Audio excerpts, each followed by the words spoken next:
శ్రీ వాల్మీకి రామాయణం కిష్కింధకాండ. రావణుడు సీతాదేవిని ఎత్తుకెళ్ళిపోయిన తర్వాత రామలక్ష్మణులిద్దరూ సీతాదేవిని వెతుకుతూ పంపా సరోవర ప్రాంతానికి వచ్చారు. అక్కడ ప్రకృతి ఎంత అందంగా ఉన్నా కూడా శ్రీరాముని మనసును సంతోషపెట్టలేకపోయింది సరికదా. సీత ఎడబాటు వలన బాధని ఇంకా మరింత పెంచింది. అప్పుడు లక్ష్మణుడు శ్రీరాముణ్ణి ఊరడించాడు. అన్నా, ఈ దైన్యాన్ని వదులు, అదే మనకి మేలు చేస్తుంది.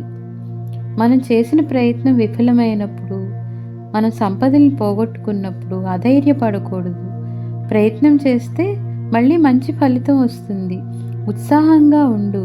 ఉత్సాహంగా ఉండే వాళ్ళకి అసాధ్యం అనేది ఏదీ ఉండదు. ఎటువంటి కష్టాలు వచ్చినా వెనుకడుగు వేయరు ఉత్సాహంగా ఉండేవాళ్ళు. మన ప్రయత్నాన్ని కొనసాగిద్దాం, వదిన గారు తప్పకుండా లభిస్తారు అని ధైర్యం చెప్పాడు.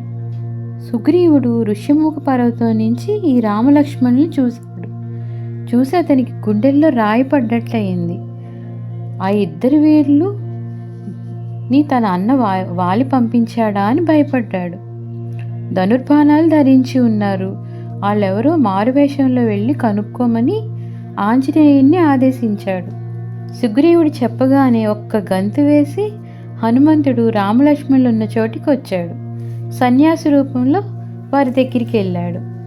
వాళ్ళ రూపాన్ని పొగిడాడు. వాళ్ళెవరు అని అడిగాడు. రామలక్ష్మణులు ఏమీ మాట్లాడకుండా మౌనముద్ర దాల్చారు. అప్పుడు హనుమంతుడు వాళ్లతో, వానర్రాజు సుగ్రీవుడు ధర్మాత్ముడు, మహావీరుడు. అతన్ని ఆయన అన్న వాలి వంచాడు. రక్షణ కోసం జాగ్రత్తతో తిరుగుతున్నాడు. నేను ఆ సుగ్రీవుడి మంత్రిని. నన్ను హనుమంతుడంటారు.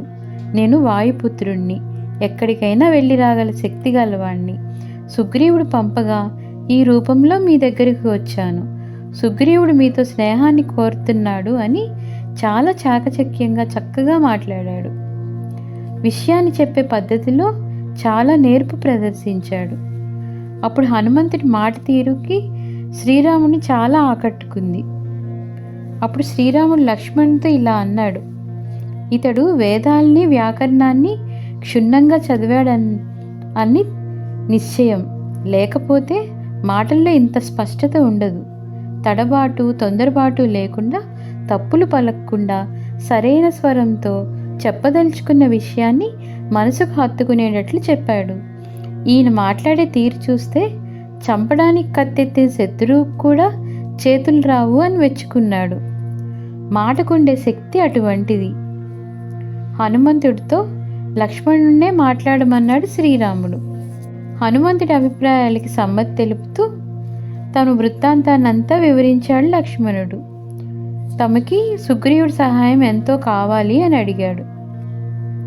అప్పుడు సన్యాసి రూపం వదిలేసి హనుమంతుడు రామలక్ష్మణుల్ని భుజాలపై ఎక్కించుకొని ఋష్యముఖ పర్వతానికి తీసుకెళ్ళాడు. అంతకుముందే భయంతో మలయగిరికి వెళ్ళిపోయాడు సుగ్రీవుడు. మళ్ళీ రామలక్ష్మణుల వద్దకు తీసుకొచ్చాడు ఆంజనేయుడు సుగ్రీవుణ్ణి. శ్రీరామ సుగ్రీవులు అగ్నిసాక్షిగా మిత్రులయ్యారు.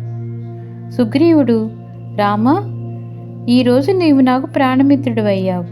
ఇప్పటి నుంచి సుఖంలోనూ దుఃఖంలోనూ కూడా మనము ఒకటిగానే ఉందాము. వాలి భయం నన్ను వదలటం లేదు. నాకు నీ అభయం కావాలి అని ప్రార్థించాడు. అప్పుడు శ్రీరాముడు చిరునవ్వు నవ్వి, సుగ్రీవా, ఆపదలో ఆదుకునేవాడే కదా మిత్రుడు. నీ భార్యను అపహరించిన వాలిని తప్పక వధిస్తాను అని మాటిచ్చాడు. అప్పుడు సుగ్రీవుడి మనసు కుదుటపడింది. అప్పుడు శ్రీరాముడు సుగ్రీవులు స్నేహపూర్వకంగా మాట్లాడుకుంటున్న సమయంలో సీతాదేవికి, వాలికి, రావణాసురునికి ఎడమగన్ను ఒక్కసారిగా అదిరింది. సుగ్రీవుడు గతంలో తాను 9 మంత్రులతో కొండ మీద ఉన్నప్పుడు ఒక రాక్షసుడు స్త్రీని బలవంతంగా తీసుకుపోవడం చూశానన్నాడు. ఆమె రామ, లక్ష్మణ అని బిగ్గరగా అరవడం విన్నానన్నాడు. తమను చూసి ఒక నగల మూటను జారి విడిచిందని చెప్పి ఆ ఆభరణాలను తెచ్చి చూపించాడు. శ్రీరాముడు వాటిని చూసి కన్నీటి సంద్రమయ్యాడు. అప్పుడు లక్ష్మణుడు అన్నాడు, అన్నా, ఈ కేయూరాలను కుండలాలను నేను గుర్తుపట్టలేను, కానీ కాళీ అందెలు మాత్రం మా వదిన గారివే. ఆమెకు రోజు పాదాభివందనం చేయడం వల్ల నేను వీటిని గుర్తుపట్టాను అన్నాడు. అప్పుడు సుగ్రీవుడు శ్రీరాముని శోకాన్ని పోగొట్టే ప్రయత్నం చేశాడు. సీతాదేవిని తీసుకురావడంలో తాను తగిన ప్రయత్నం చేస్తాను అన్నాడు. సపరివారంగా రావణుని చంపేందుకు తన శక్తియుక్తులన్నిటినీ వినియోగిస్తాను అన్నాడు. దుఃఖం అనర్థదాయకం కనుక ఎప్పుడు దుఃఖించవద్దని చెప్పాడు. ఎప్పుడు దుఃఖించే వారికి సుఖం ఉండదు, తేజస్సు క్షీణిస్తుంది, ఒక్కొక్కప్పుడు ప్రాణాలు నిలవడమే కష్టంగా ఉంటుంది. కనుక ఆ దుఃఖస్థితి నుంచి బయటపడమని ధైర్యం చెప్పాడు సుగ్రీవుడు శ్రీరాముడికి. ఓ రామ, నిజమైన మిత్రుడు తన స్నేహితుడి కోసం సంపదలను, సుఖాలను, చివరకు తన ప్రాణాలను కూడా విడవడానికి సిద్ధపడతాడు. ప్రాణమిత్రులైన మనం స్నేహధర్మాన్ని చక్కగా పాటిద్దాం అన్నాడు. శ్రీరాముడు అందుకు అంగీకరించి, ఉపకారం జరగడమే మిత్రుల వల్ల ఫలం, అపకారం చేయడం శత్రువు లక్షణం. నీ భార్యను అపహరించిన వాలిని ఈరోజే చంపుతాను అన్నాడు. అప్పుడు వాలితో వైరము ఎందుకు వచ్చిందో తెలుపమన్నాడు సుగ్రీవుణ్ణి. అప్పుడు గత కథను శ్రీరాముని చెవిన వేశాడు సుగ్రీవుడు. మా అన్న వాలి మహాబలశాలి, పెద్దవాడు కనుక మా తండ్రి కిష్కిందకు రాజైనాడు, తరువాత కిష్కిందకు రాజైనాడు. మాయావి అనేవాడికి మా అన్నతో వైరం. ఒకనాడు అర్ధరాత్రి మాయావి కిష్కిందకు వచ్చి వాలిని యుద్ధానికి ఆహ్వానించాడు. మేమెంత వారించినా వినకుండా వాలి అతనితో పోరుకు సిద్ధమయ్యాడు. మమ్మల్ని చూడగానే మాయావి భయంతో వెనక్కి తిరిగి పారిపోయాడు. మేము అతన్ని వెంబడించాము. అతడు ఒక పెద్ద భూగృహంలోకి వెళ్ళాడు. వాలి ఆవేశంతో ఊగిపోతున్నాడు. నన్ను బిల్లద్వారం దగ్గరే ఉండమన్నాడు. మాయావిని చంపి వస్తానని వెళ్ళాడు. సంవత్సరం అయింది, అన్న జాడే లేదు. నా ఆశలు అడుగంటాయి, ఆందోళన ఎక్కువైంది. ఇంతలో నురుగుతో కూడిన రక్తం గుహలో నుంచి బయటకు వస్తుంది.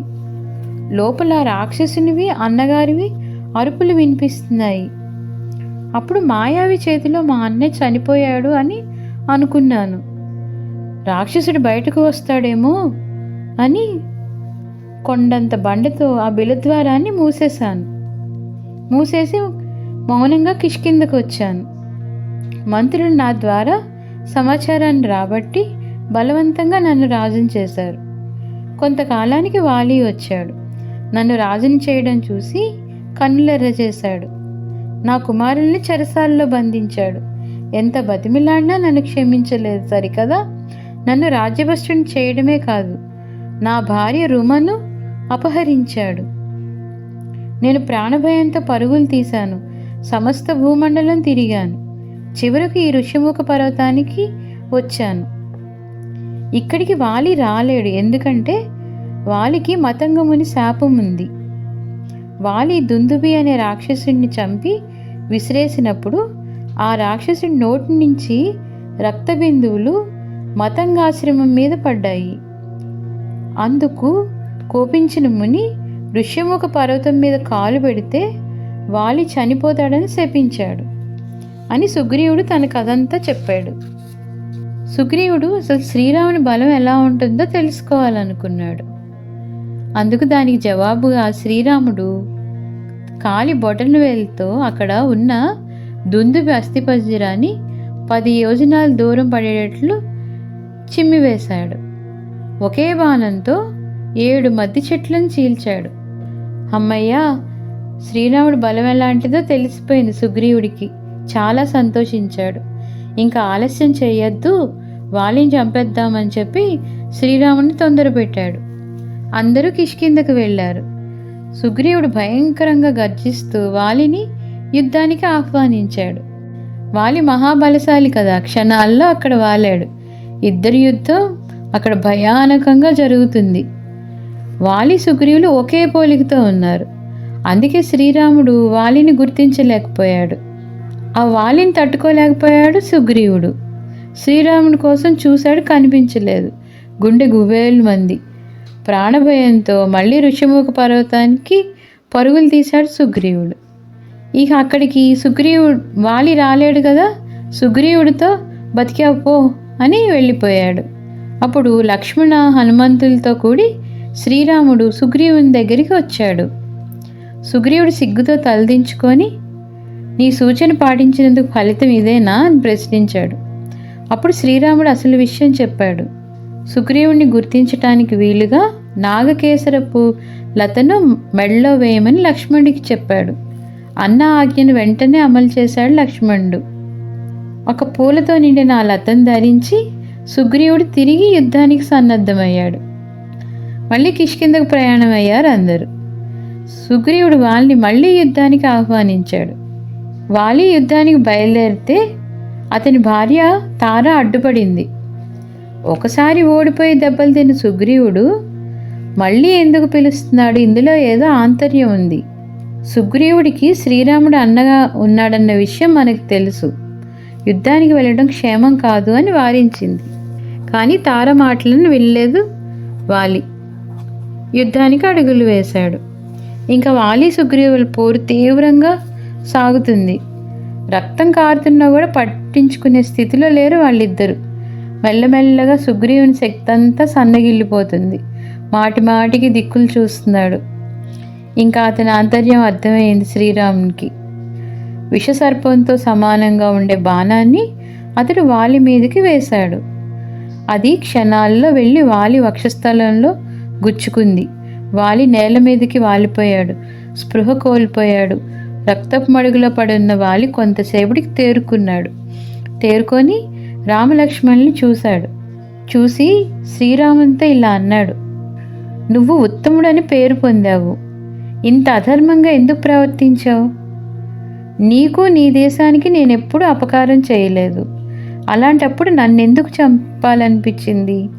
నిన్ను ఎదిరించి యుద్ధమే చేయలేదు. నేను వేరే వాళ్ళతో పోరుతున్నప్పుడు ఎందుకు దొంగ దెబ్బ తీసావని నిలదీశాడు. అసలు సీతాదేవి కోసం నువ్వు సుగ్రీవుణ్ణి ఆశ్రయించటం కన్నా తనని కోరి ఉంటే బాగుండేది అన్నాడు. ఒక్కరోజులో సీతాదేవిని తెచ్చి అప్పచెప్పేవాడిని అన్నాడు. రావణ్ణి యుద్ధంలో బంధించి తెచ్చి నీ ముందు ఉంచేవాడిని అన్నాడు. శ్రీరాముడు వాలి అభిప్రాయాలను తోసేశాడు. అసలు తమ్ముడి భార్యను చెరపట్టడం వంటి అధర్మానికి నువ్వు ఒడిగట్టినందువల్ల నేను నీకు మరణదండన విధించాను అన్నాడు శ్రీరాముడు. వానరుడివి కనుక చాటుగా ఉండి చంపడంలో తప్పు లేదు అన్నాడు. శ్రీరాముని మాటలు విన్న వాలి తన తప్పును తెలుసుకున్నాడు. మన్నించమని దోసిలొగ్గాడు. భర్త విషయం తెలుసుకున్న తార పరుగున వచ్చింది. మరణవేదంతో కింద పడి ఉన్న వాలిని దీనస్థితిని చూసింది. గుండె చెరవేయడట్లు ఏడ్చింది. అప్పుడు ప్రాయోపవేశానికి సిద్ధపడింది తార. అప్పుడు హనుమంతుడు ఓదార్చాడు. అమ్మ అగ్నిప్రవేశం చెయ్యొద్దు అని చెప్పి హనుమంతుడు తారని ఓదార్చాడు. తారా అంగదుల బాధ్యతని అప్పుడు సుగ్రీవునికి వాలి అప్పచెప్పాడు. తన మెడలో దివ్యమైన సువర్ణమాల ఉంది.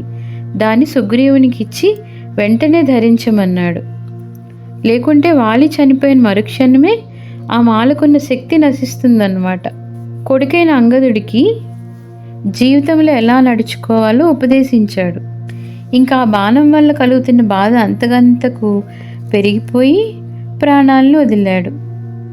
ఇంకిక్కడికి వాలి జీవితాధ్యాయం ముగిసింది. సుగ్రీవ హనుమదాదులు శ్రీరాముని దగ్గరికి వచ్చారు. సిద్ధంగా ఉండండి. మరిన్ని ఆసక్తికరమైన హిందూ కథలు, పురాణ విశేషాలు తెలుసుకోవాలంటే మా శ్రీ టెంపుల్ టేల్స్ ఛానల్ని తప్పక సందర్శించండి.